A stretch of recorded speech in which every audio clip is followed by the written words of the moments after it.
मैं हेमा मालिनी, जो लोकसभा की सदस्य निर्वाचित हुई हूँ, ईश्वर की शपथ लेती हूँ कि मैं विधि द्वारा स्थापित भारत के संविधान के प्रति सच्ची श्रद्धा और निष्ठा रखूंगी। दोस्तों, कुछ दिन पहले हेमा मालिनी के पति धर्मेंद्र का निधन हो गया। मौत के बाद पूरे देश में गमगीन माहौल रहा और अभी भी लोग उनके जाने के गम से उभर नहीं पाए।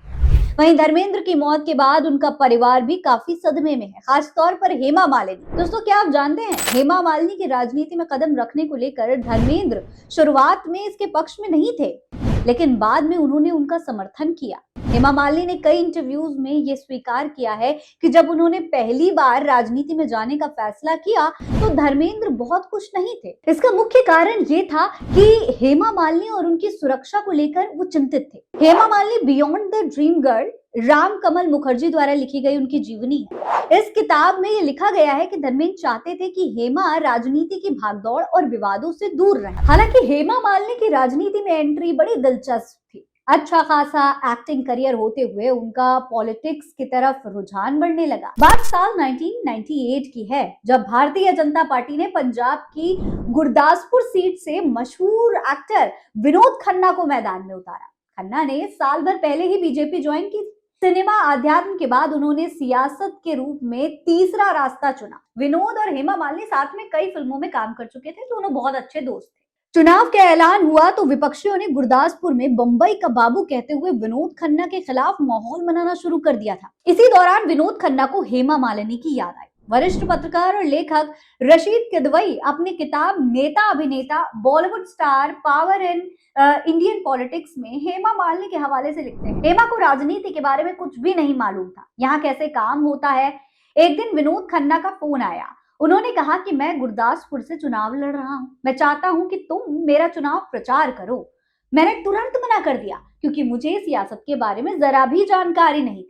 विनोद खन्ना को इनकार करने के बाद हेमा अपनी मां के पास पहुंची। उन्होंने विनोद खन्ना से फोन पर हुई बातचीत के बारे में बताया। इस पर हेमा मालिनी की मां ने कहा कि भाई, विनोद खन्ना तुम्हारे बहुत अच्छे दोस्त हैं, उन्हें चुनाव प्रचार में जरूर जाना चाहिए। बकौल हेमा मालिनी, यहीं से उनका पॉलिटिकल करियर शुरू हुआ। इसका श्रेय उन्होंने पूरी तरीके से विनोद खन्ना को ही दिया। दोस्तों, हेमा मालिनी शुरू से ही भारतीय जनता पार्टी की विचारधारा की रही हैं और 2003 में राज्यसभा की सदस्य चुनी गई। इसके बाद कई सियासी पदों पर रहते हुए हेमा मालिनी ने अपने फिल्मी करियर को भी जारी रखा। साल 2011 में एक बार फिर हेमा मालिनी को राज्यसभा सदस्य के तौर पर चुना गया। साल 2014 में पहली बार हेमा मालिनी ने चुनाव लड़ने का फैसला किया और मथुरा लोकसभा सीट से भारतीय जनता पार्टी के टिकट पर चुनाव लड़ा। पहली ही बार में हेमा मालिनी ने चुनाव जीत भी लिया और सांसद बन गई। इसके बाद एक बार फिर 2019 में मथुरा से ही हेमा मालिनी चुनाव लड़ने उतरी और दूसरी बार भी सांसद चुनी गई। बीते साल 2024 में भी हेमा मालिनी ने चुनाव लड़ा और इसी सीट से जीत हासिल की।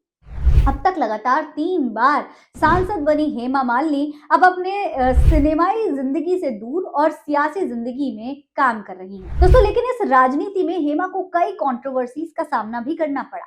नंबर 1, मथुरा से दूरी का आरोप। स्थानीय लोगों का आरोप रहा कि हेमा मालिनी मथुरा में कम और मुंबई में ज्यादा रहे। जनता के बीच सांसद दिखती नहीं है जैसी छवि बन गई। विपक्ष ने उन्हें वीआईपी सांसद कहा। नंबर 2, किसान आंदोलन पर उनके बयान। 2020 और 21 के किसान आंदोलन के दौरान उन्होंने प्रदर्शनकारी किसानों को भ्रमित बताया। इस बयान के बाद पश्चिमी यूपी और मथुरा क्षेत्र में बहुत ज्यादा नाराजगी भी देखने को मिली। नंबर 3, राम मंदिर और हिंदुत्व पर बयान। राम मंदिर और हिंदुत्व से जुड़े मुद्दे पर बीजेपी लाइन के अनुरूप बयान दिए। कुछ वर्गों ने इसे चुनावी हिंदुत्व करार दिया। नंबर 6, संसद में कम उपस्थिति। संसद की कार्यवाही में सीमित भागीदारी पर सवाल उठे।